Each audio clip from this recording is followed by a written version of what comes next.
You know, it's crazy how I was just watching um, the Nuggets timeline um, and how Melo tried, you know, um, to win a championship here, and it just didn't work out.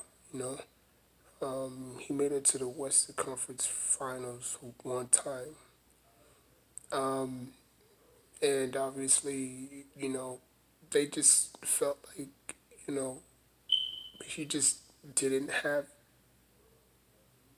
it. It felt like the Nuggets gave up on him too too fast.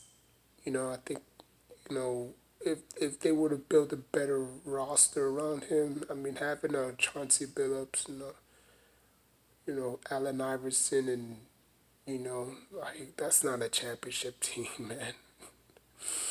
Um, like I knew that Denver team was not going to win anything, but the fact that they made it that far to the Western Conference Finals was pretty good.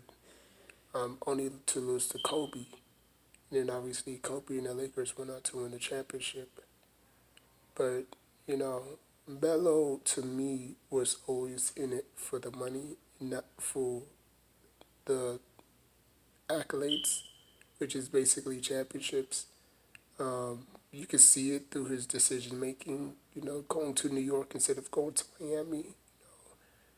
If he had gone to Miami, oof, man, I mean, he would have been coming off the bench, obviously, but I think Wade and Bosh and James would have talked him into it. You know, um, but imagine if he went to Miami. That would have been devastating.